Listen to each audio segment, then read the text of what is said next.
Let's read the story Martin's Big Words: The Life of Dr. Martin Luther King, Jr., written by Doreen Rappaport and illustrated by Brian Collier. When we open the story, we see the title and then we see beautiful stained glass windows. Here's the title page again with the author and illustrator.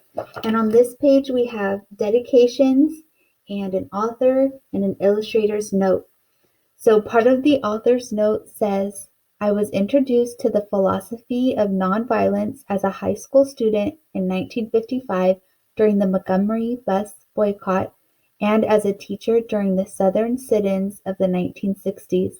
The courage and determination of the Southern Black Americans who confronted violence with nonviolence transformed my life and ideas.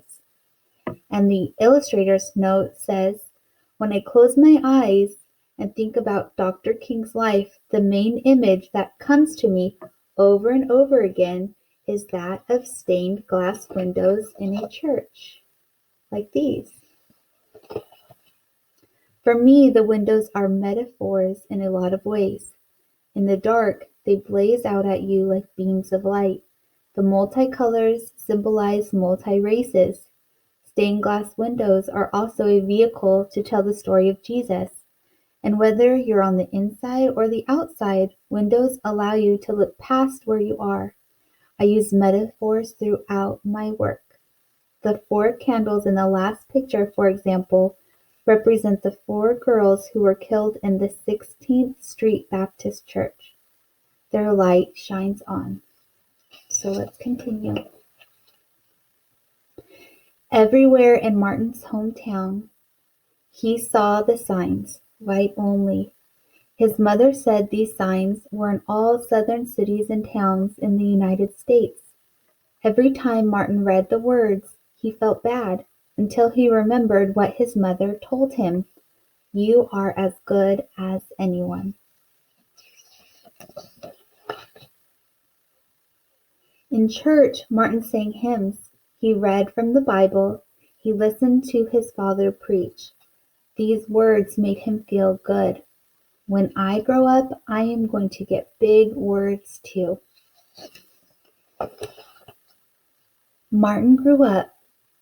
He became a minister like his father, and he used the big words he had heard as a child from his parents and from the Bible. Everyone can be great. He studied the teachings of Mahatma Gandhi. He learned how the Indian nation won freedom without ever firing a gun. Martin said love when others said hate. Hate cannot drive out hate.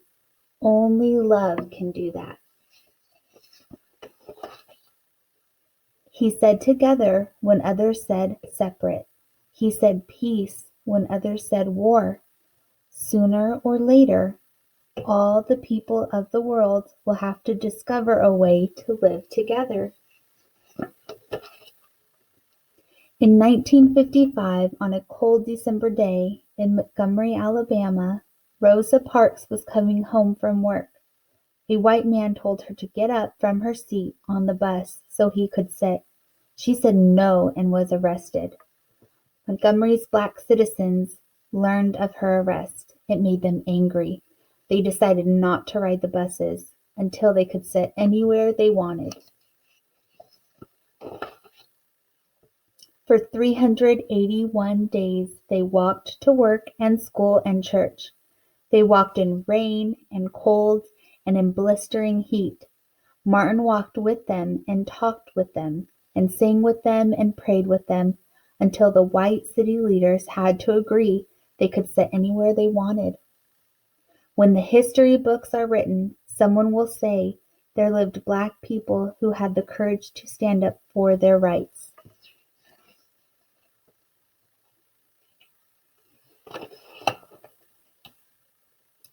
In the next 10 years, black Americans all over the South protested for equal rights.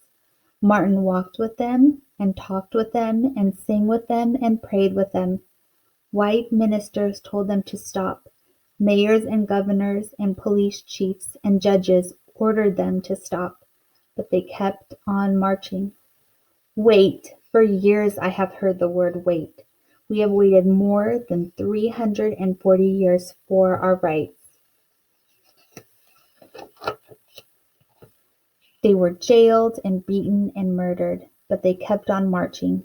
Some Black Americans wanted to fight back with their fists. Martin convinced them not to by reminding them of the power of love. Love is the key to the problems of the world. Many white Southerners hated and feared Martin's words. A few threatened to kill him and his family. His house was bombed. His brother's house was bombed, but he refused to stop. Remember, if I am stopped, this movement will not be stopped, because God is with this movement. The marches continued. More and more Americans listened to Martin's words. He shared his dreams and filled them with hope. I have a dream that one day in Alabama, little black boys and black girls will join hands with little white boys and white girls as sisters and brothers. After 10 years of protests, the lawmakers in Washington voted to end segregation. The white-only signs in the South came down. Dr. Martin Luther King Jr. cared about all Americans. He cared about people all over the world, and people all over the world admired him. In 1964, he won the Nobel Peace Prize. He won it because he taught others to fight with words, not fists. Martin went wherever people needed help. In April 1968, he went to Memphis, Tennessee. He went to help garbage collectors who were on strike. He walked with them and talked with them and sang with them and prayed with them. On his second day there, he was shot. He died.